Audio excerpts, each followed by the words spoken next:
Today, I will show you what Orbital Aim Assist is, how to get it running, and what the best setup is. And the setup will of course work for both controller and mouse users. By the way, this is the third part of my Aim Assist series, in which I display some of the best Aim Assist boosters that Matrix has to offer. If you haven't watched the other two videos yet, then you can find a link to them in the video description. All of these work incredibly well on top of each other. But let's start with what Orbital Aim Assist is. The aim assist of a game can usually be triggered in two different ways. The first one is by moving the right stick, and the second one is by moving the left stick. When using the left stick, you will move your character in the game. This will trigger the so-called rotational aim assist. As long as you are moving and an enemy passes your crosshair, the aim assist will automatically be active. I will cover this in a future video because it is an incredibly powerful booster. What we want to look at today, however, is the aim assist you get when moving the right stick, so your crosshair. This is called Orbital Aim Assist. Whenever you aim around in the game, the aim assist will automatically be active as long as a target is nearby. So in short, you have two ways to activate the aim assist, and in most games, both will activate the same aim assist. So neither of the two is better or worse. Also, both of these options only increase the uptime of the aim assist. That means you get to experience a longer aim assist duration, or if set up correctly, you will have aim assist throughout the entire game. So both of these do not really boost the aim assist, instead they make sure that the aim assist is always active. This is why today's setup works so well with my other two videos, as those will actually boost the aim assist. So not only will you permanently have aim assist, but you will also have a lot more of it. Either way, let's get started. Orbital Aim Assist will be active as soon as you start to move your crosshair. The direction doesn't matter for the activation, but the crosshair speed does. So you need to move it at a certain speed, or else it won't work. In theory, a drift to the side like this one is all you need to do. This will already ensure that Orbital is active throughout the entire game. But since a permanent drift to a specific side can be quite annoying, most Orbital setups follow some kind of shape. Here are images of popular shapes.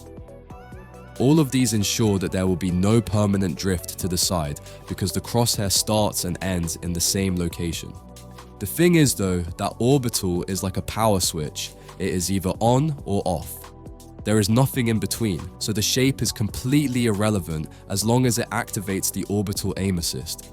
Most people out there think that the more complex the shape is, the more aim assist you have. So the misconception is that this shape here is better than that one. But that is completely wrong. The shape doesn't matter, and Orbital also doesn't boost the aim assist, it just activates it. As I said earlier, a simple drift to the side will already perform as good as any of these shapes. But that is not the full story yet, because the shape actually does have an influence, but in a different way. Let me explain that by showing you the best Orbital shape. The best shape is this one here, a perfect circle. The reason for why it is the best one is the following. As you probably know, the aim assist will be reduced as soon as you move the crosshair into the opposite direction of your target. If your target moves to the left and you move your crosshair to the right, then this will lower the aim assist or even cancel it.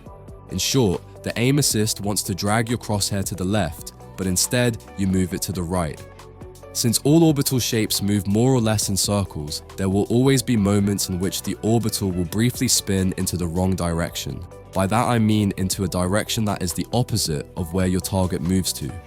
Let's look at this complex shape here, and let's assume the orbital is spinning clockwise. I will now highlight areas in which the orbital will contain movements that go to the left or to the right. Left will be green and right will be red. If we go back to our example from before again, where the target is moving to the left, then every time the orbital currently spins into the direction of the green area, then that would be good, whereas the red area would be bad.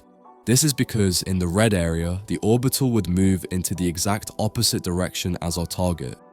Now this issue isn't really avoidable when playing with orbitals that use a loop, but by using the right shape you can reduce this effect. The more complex the shape becomes, the more often the colors briefly change. Take this shape for example from a known configuration seller. The direction permanently changes, and that is of course really bad for the aim assist.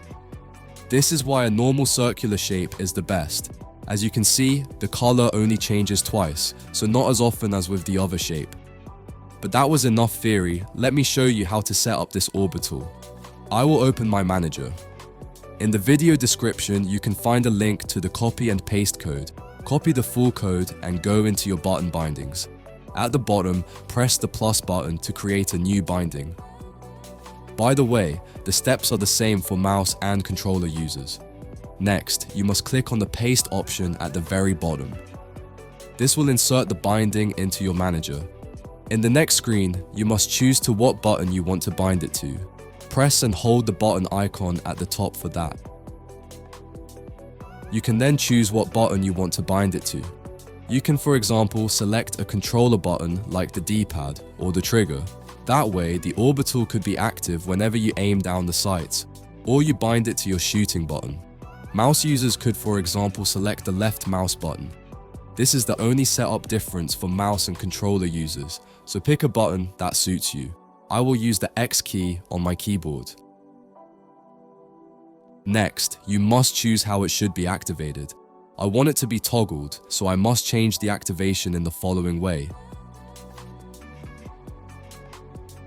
This allows me to simply press the X key and the orbital will permanently be active.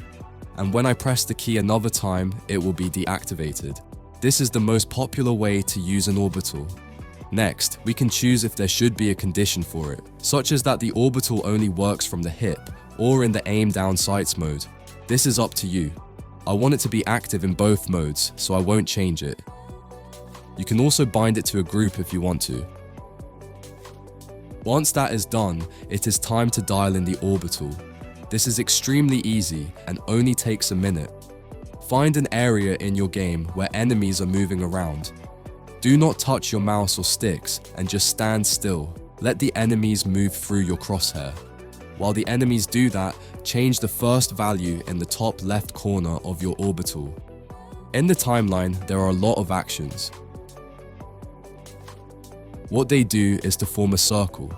Keep all of these as they are and just click on the top left action in that sequence. That is the magnitude. It is currently set to 0. Click on the plus button below the timeline to raise it by 1 value. Since changing the magnitude will turn off this orbital binding, you must press the assigned activation button from the top again. For me, that means I must press the X key on my keyboard. When I raise it by 1 value, the orbital will already start to work. As you can see, the crosshair follows the enemies. In other games, you may require a higher magnitude than in this example, so press the plus button as often as needed until your crosshair starts to follow the enemies. Just make sure to always press your activation button right after changing the magnitude to reactivate your orbital binding. Since it usually takes less than a minute to find this value, you can even do that during a multiplayer match. Just make sure to stand still and do not touch your sticks or mouse. If you want to use the orbital for hip and aim down sights, then ideally pick a magnitude that works for both. Once that is done, you can save your changes. This is the best orbital setup, and it can be used in pretty much any game that has aim assist. But orbitals also have disadvantages. They, for example, add a screen shake when used. In most games, this will be almost impossible to see, but in other games, it can be quite annoying. Pay attention to the red arrow. I will now continuously activate and deactivate the orbital. You will see that sometimes the structure is still, and other times it seems to shake a bit. While I switch between the two a few more times, there is also another problem with orbitals. They are fairly easy to detect. If you play one of the free games that currently scan for mouse adapters, then you should maybe not use this setup. They currently do not detect this, but that could change in the future. So guys, if you enjoyed the video, hit the like button or maybe even subscribe to this channel to not miss out on any of the upcoming videos. Also, contrary to popular belief, this channel is not an official XIM channel. I run this channel in my free time to bring you guys the latest XIM news and tricks. So if you want to support what I do, then maybe consider to join the YouTube channel membership. Channel members usually get around 1 to 4 weeks of early access to all new videos. Plus, we also have a nice little Discord to discuss XIM settings and other stuff. But that's about it for this video, guys. Thanks for watching and I will maybe see you in the next one.